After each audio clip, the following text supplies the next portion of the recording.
Family! We're gonna be talking about family today. Familia!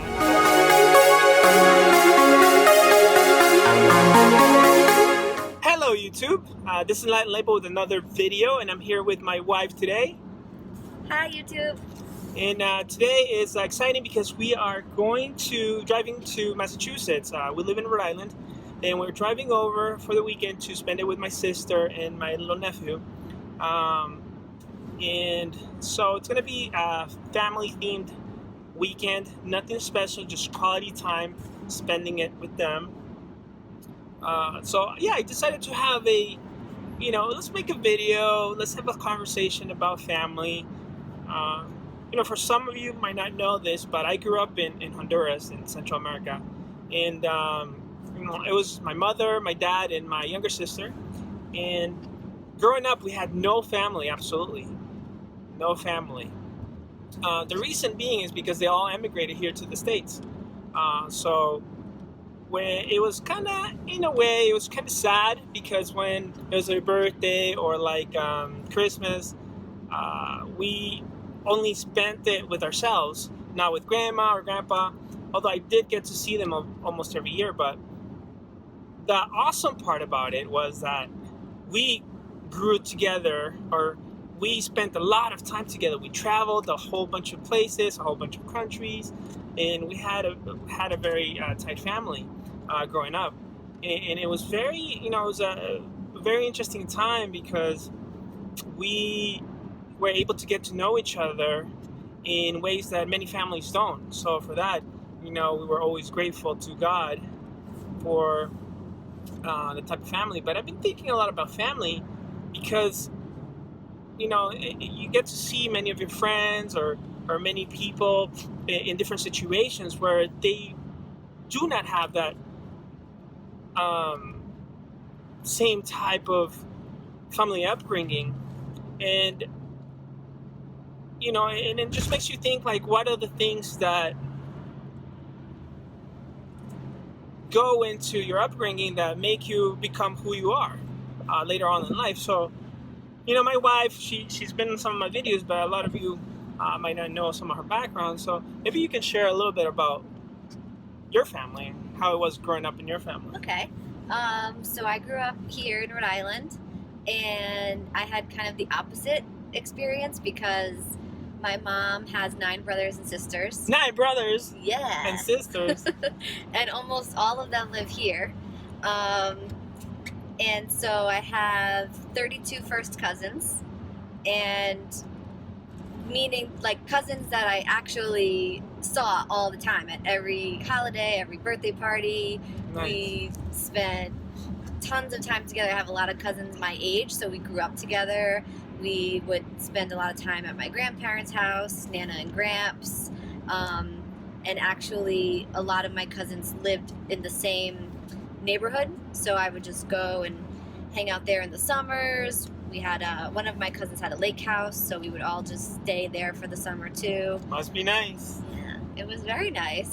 So that to me was really normal, to have tons of people around. So sometimes it's a little bit uncomfortable for this guy to come to Christmas with 100 people, and he's still learning everybody's names. Yeah. And now there's even more people because most of my cousins have children. I'm one of the youngest. I need like a diagram. We've been talking about like a real diagram, but we can't really. People are just being added, and by marriage or by people giving birth, and all these sorts of things. Yeah, and to be honest, sometimes I forget some people's names, like some of the kids who look alike.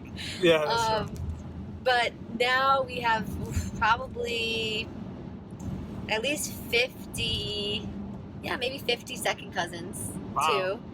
And but you grew up with them, because I have a lot of cousins too, but I didn't grow up with any of them. We actually grew up together. Okay. So now it's really fun to see everybody getting married and having kids, and now we have the next generation, and we've been able to stay really close. And I think what's special about our family is we've had very little drama for such a big family. My grandfather, both of my grandparents on that side have passed, but my grandpa always used to say, it's amazing that there's so many kids and nobody ended up arrested, in jail, nobody ended up a drug addict. And it's true. It's pretty incredible that, of beating all the odds that we had a really strong foundation from my grandparents, and then from all the aunts and uncles that came from them. Very little divorce. Only one divorce in the entire family. That's amazing. So, what about your parents? So my parents have been together for 37 years. Very good. Yeah. Nice. So Wonderful people. They've stayed together, and they really enjoy being grandparents now. So that's kind of a whole new adventure for them. So yeah, I mean, they were always around growing up, and we did a lot of family Who's we? stuff together. So I have a older brother and older sister. So I'm the youngest. So it's three of us. And who would you say you're closest to? It kind of has depended, like, as we've grown up. So I was closer with my sister growing up, just because we're closer in age. We're 4 years apart, and just being girls. And then for a while, I was closer with my brother, because my sister wasn't really living around here, and my brother and I hung out. We both lived in Boston. Now I'm probably closer with my sister because I see her more. So kind of just, but we're all pretty close. Yeah, that's good. And now that my brother has 2 kids, I'm very close with his wife. I was up at their house yesterday, just hanging out with the kids for the day. So that's why it's become the theme of the weekend is family. That's good. Thanks for sharing that. I know that for our family, just being the 4 of us in Honduras, a huge emphasis was made on. My dad would always tell me, take care of your sister, protect your sister, and things like that. But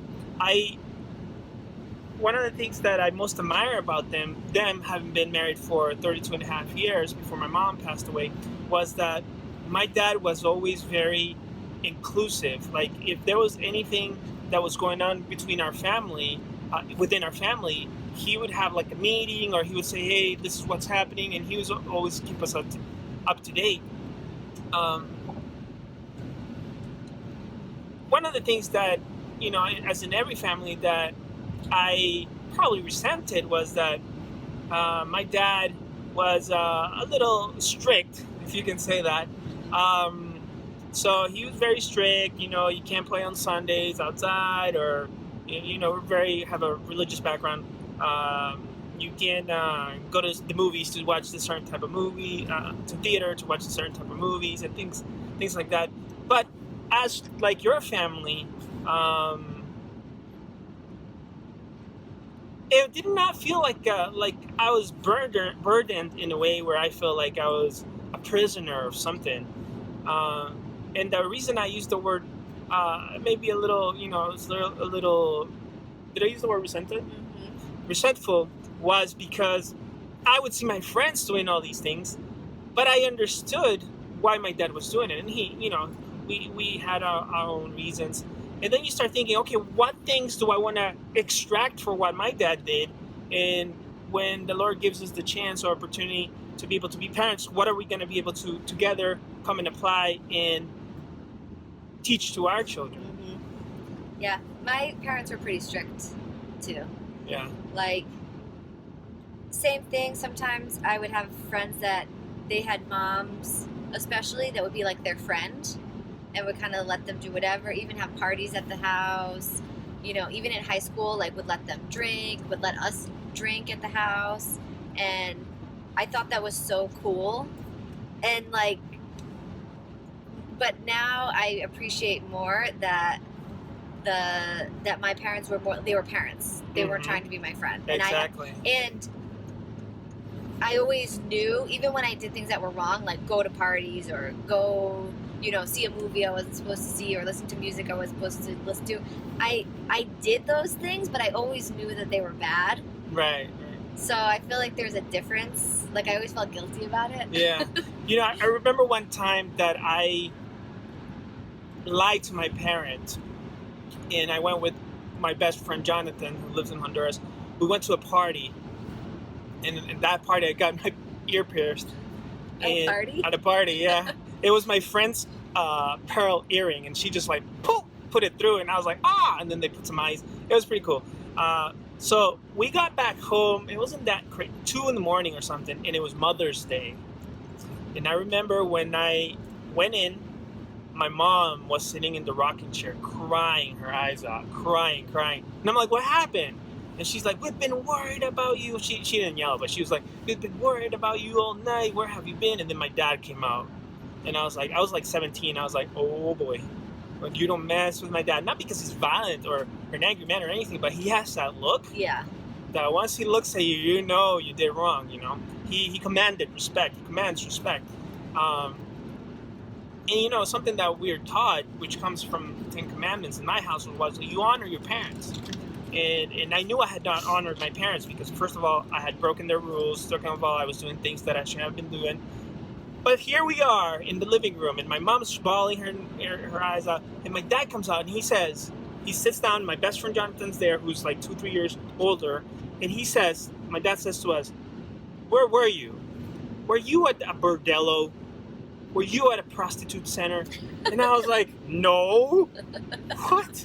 Why He was so random. That? I'm like, what? I don't know. I think it's because in Latin culture and Honduran culture, when you turn 15, the dad takes their kids to a bordello or like a prostitute center so that he can become a man, or you know, it loses virginity, all this stuff. But I never forgot that. I was like, no, not even close. We were at a party, you know, and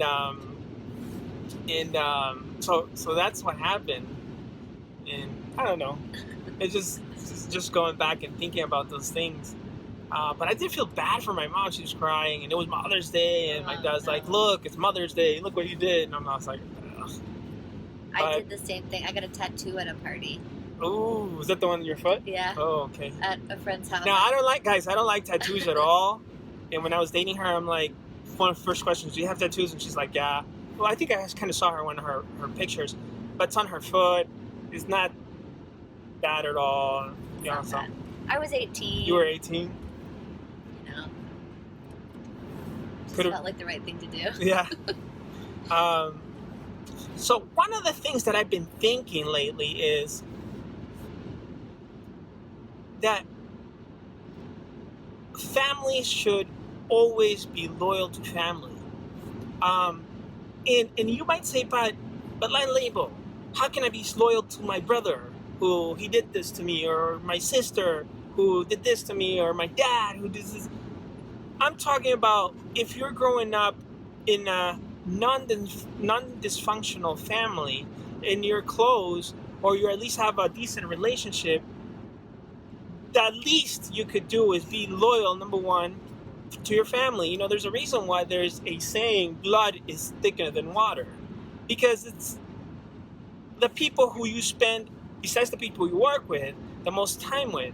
It's the people that you get to, you share your household with. It's the people that you share your last name with, usually. It's the people that you go to most places with. It's the people who care the most for you. Hopefully that's the case. And if that's the case, the least you could do or try to do is be loyal to them. Not expecting loyalty in return, but saying, hey, this is my family member. It starts with them. And if you're not good at loyalty, at least you can start practicing with them being loyal. What do you think? Yeah, I agree. I mean, you don't always get along with your family because they're different than friends. You don't necessarily choose them, but you would hate to wake up one day and something bad happens, or too much time goes by and then you have regrets, like, you know, like friends. Sometimes you think about a friendship you had that you let it go and you don't even remember why you were mad at them. You don't even remember what the fight was about. Yeah. So that would be the worst thing to happen with family. And I've seen that more on my dad's side. He has one brother who has had a hard time. He's been a drug addict for a long time, but for some reason he has a lot of resentment towards my dad and his brother, and we haven't seen him in years. And my dad has tried so many times to reconcile and he just won't. But I think at least my dad and his other brother feel like they tried. You can't make somebody do something they don't want to do. That's the least you could do. At least try, and at least be loyal. Yeah, Yeah, and absolutely. I think that if he called today and said, I need help, like, they would help him, or we would help him. But the worst thing is to not even try, or to just give up, and then years go by or maybe that person's not even around anymore, Mm-hmm. and then you don't have the chance to Right, reconcile. right. It's one. I've been a minister, so I've been privileged enough for families to ask me to be able to do funerals for their family members, and it's always heartbreaking to see family members come and get excited about seeing each other who they haven't seen other family members. But it's heartbreaking to see them say, "Oh, I should have, could have, would have said this to them, or done this with them, or asked for forgiveness, or even just saying I love you," which is so simple, and many people feel it, but they don't express it. And you don't have to just express it verbally. You can express it mentally, physically, emotionally, a whole bunch of different ways. But just make sure that you understand that life is like a vapor. Today you're here, tomorrow you're not, and to be able to do that with family. Another thing, baby, I was thinking about was most of my friends have children. Um, a lot of them are married. A lot of them are starting to get divorced. Um, and one of the things I was thinking is like, we are the first people who will get the chance to be able to be models and role models and educators for our children. And if you're a parent watching this is very important because it's a lifelong lesson that you will be teaching them, and you'll learn from them as well, from the things that you learned from your parents, the good things, the bad things that you learned from your parents, which you hopefully won't do, and the things that you will together determine that will be essential to be able to pass along to your children, so that when they grow up and hopefully continue to multiply and replenish the world, they'll be able to say one day, hey, I had parents who perhaps were not perfect, but they gave me the fundamentals to be able to raise a family and to be able to have the things that will be necessary for that family to be successful.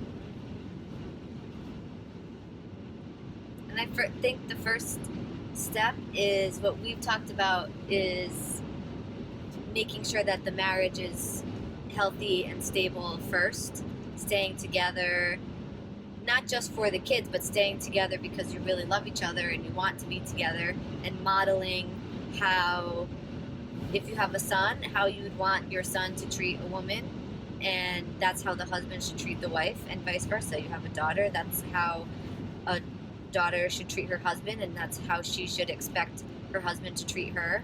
And kids pick up on everything. They pick up if there's stress in the home, if there's conflict, if there's love.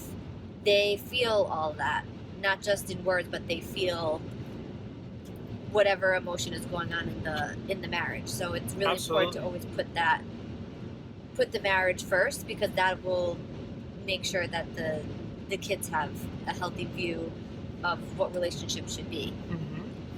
Absolutely. And I think of all the ways I could have gone wrong in my life, and all the things that I didn't learn from my parents, but I had to learn on my own. But for me, it was like I was brought up in a Christian home, and that helped me, so that when I didn't know what to do or I didn't know where to go, I would go to God, and ask the Holy Spirit to guide me, and to be able to say, hey, listen, at this point, I give it up to you because I have no clue. And that helped me as a person to be able to stay out of trouble many times, and to be able to get through trouble many times, and to be able to just overcome many of the obstacles that life throws at you. You know what I mean? But life is exciting. There's a saying that I was taught one time that we've all heard it, but it's not true, so don't believe it, that life is unfair. People always throw that out there. Life is unfair. Life is unfair. Think about what that even means, because if you were to apply that to your life, you would not have this clothing that you have. You would not have this car that you have. You would not have this life that you live. But even then, if you didn't have any of that, you still would have family. But you say, what if I don't have family? You still have friends. But what if you don't have friends? You still have life. But what if you don't have life? Well, then you wouldn't be seeing this video. The point I'm trying to make is this: that there's some people who say, hey, I'm going to start a family. Let's say a man starts a family, and anybody can be a father, but only a responsible man can be a dad. And same with a woman. You know, any woman can be promiscuous and do all these things and not take care of her children. But when you work together and you say, hey, listen, even though I might have had the worst background, my parents were divorced, my mom was a drug addict, all these things that you might have gone through, you still have the capability of being able to change that destiny for your own family, if that's what you want for your life. If you say, hey, I want to be able to get married one day, I want to be able to have a family one day, I want to be able to have a nucleus where we can together as a team be able to raise a family with morals and fundamentals, not that are adapted to the world, but that are compacted from your family to be able to satisfy the things that God wants for us in life, but be able to also development to be able to share them with others that surround us. Well said. Yeah, so that's a little conversation we've been having with my wife. We're just talking about family, and we just watched the movie, love movies, about a family, and I'm not gonna give it away, but What movie? what movie? Yeah. Well, if I say the movie, they're gonna know what happens. Okay. Yeah. I forgot. But I'll tell you after I end the video. I don't want to ruin it. I'm one of those people that I don't want any spoilers from a movie, so I'm not gonna say. But if you really want to know, you can message me through YouTube, and I'll let you know. But anyways, thank you for watching. I hope you hug your family, give them a kiss, tell them you love them, appreciate what you have, even when it's not going well, even when you get into a little argument, even when you get into a little fight. You know, tomorrow's another day, but don't wait till tomorrow, because tomorrow's not guaranteed. Okay? All right. All right. Thank you for watching. God bless. Bye.